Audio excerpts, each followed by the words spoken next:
Whoa! What's going on? This is RJ Game News USA, and my mind is completely fucking blown by what Nintendo just announced today and their Nintendo Direct September 2025. If you're new to the channel, smash that like button, hit subscribe, and let's jump right into the news!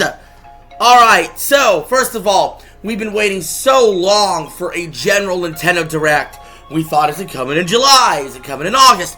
Finally, September 12th, 2025, the bell rang, and Nintendo delivered an excellent Direct, a memorable Direct, an historic Direct. And there are so many things to talk about, so many good announcements to talk about, so many things I'm just going to flatly skip over because it's not even worth talking about. But I have to start with the weirdest thing I seen, and the weirdest thing I seen was Nintendo is bringing back the Virtual Boy. I can't fucking believe it. The Virtual Boy is a completely failed, VR console from 1995. It was supposed to be the third pillar of Nintendo to go along with their home system and their handheld. It was really weird, stereoscopic 3D with red and black graphics. And they're actually bringing it back. They're actually bringing it back. And this is so bizarre.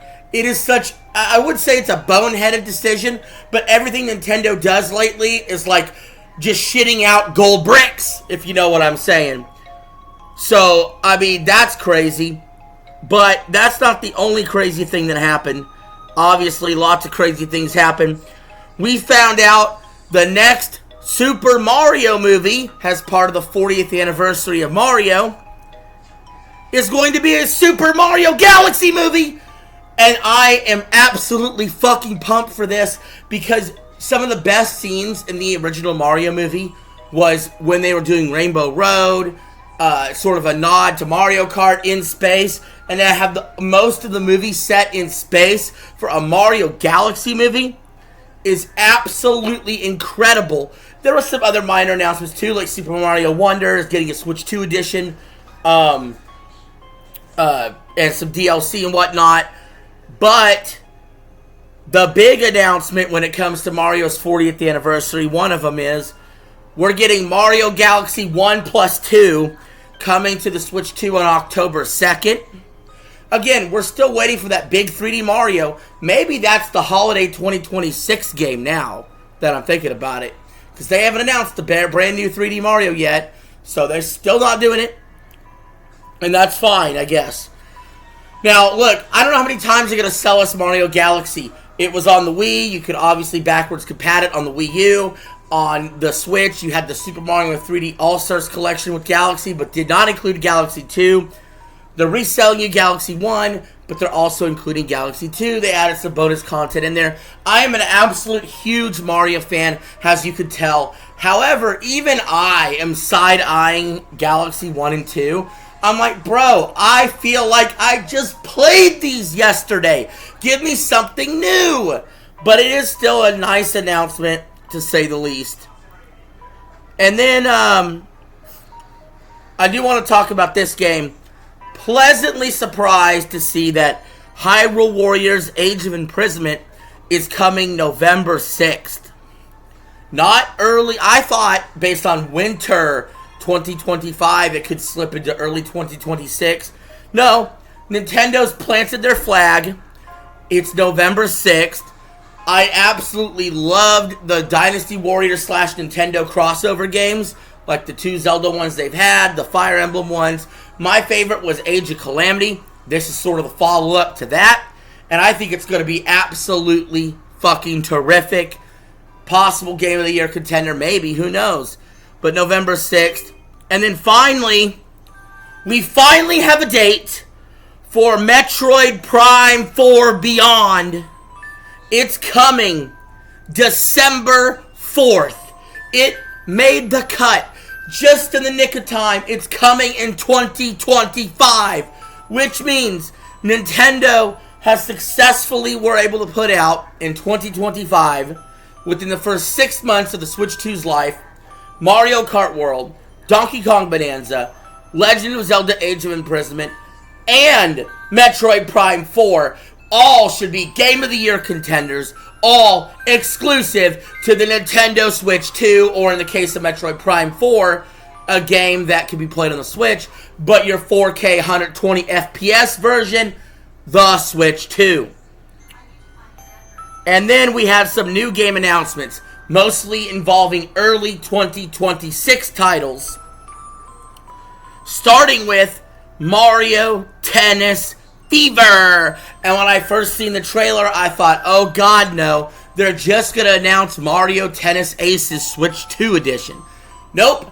It's a brand new game in the series, and it's got brand new racket powers, 38 playable characters, tournaments, mix and match mode, a whole bunch of different modes. It looks like it's way more built out and thought out than freaking Mario Tennis Aces was. I'm excited to pick that up in February. It should be a blast. And then, as part of the Mario 40th Anniversary Edition, we had a Yoshi announcement. Yoshi and the Mysterious Book coming in 2026. And let me tell you something.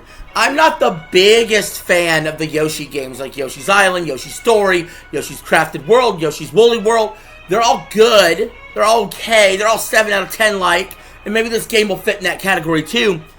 But I fucking love platformers. And that is, it looks like a 2D platformer.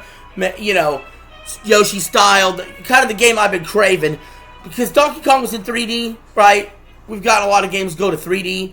And I want some 2D in there. So, Yoshi and the Mysterious Book coming in 2026. Let's do it. Let's go. And then this last announcement. This last announcement takes the fucking cake. This last announcement had me squeezing my butt cheeks together, trying not to get too overly excited and pooing my pants, okay? This next announcement, this is absolutely my personal frontrunner for 2026 Game of the Year. GTA 6 be damned. And that is Fire Emblem's Fortune Weave. Let's fucking go! It's super cinematic. It looks super interesting. The story looks great. The graphics look great. The gameplay looks awesome. Fire Emblem has been on a roll. I loved Fire Emblem Engage so much. It was one of my favorite games on the Switch. And this game, I have a feeling, could be even better than that. Even better than Three Houses. Even better than Fire Emblem Awakening. I thought for so long we were getting the remake of something, and maybe this is some sort of remake of something, I don't think so. But instead, what looks to be a brand new fucking Fire Emblem coming in 2026. I cannot be more fired up than I am right now for what's going on with the Switch 2. And that's not even to mention the fact that we know Kirby Air Raiders is coming later this year. We know Pokemon ZA is coming later this year. And so there's a bunch of stuff happening. Some of this stuff is even multiple games in a single month. That Nintendo just has so much to put out, they can't spread it out enough on the release calendar. So the cadence is still there for the releases like it was for the Switch. Excellent presentation, at least a 9.5 out of 10 presentation. A bunch of third-party stuff was announced. Hades 2 looked good. But overall, I walked away from this presentation like, finally we got dates for things. Like Hyrule Warriors and Metroid, and you know, we know the Kirby Air Raider date, of course, and Pokemon ZA and stuff. But I also walked away knowing, wow, my wallet's about to be empty because there's a lot more games I want to buy for the next 6 months, including, you know, stuff like the Yoshi game, the Mario Tennis game, the Fire Emblem game. So yeah, super stoked, super excited. Can't wait to hear your guys' feedback in the comments below. Thank you for watching this video. I appreciate y'all. Peace. I'm out. Have a good one.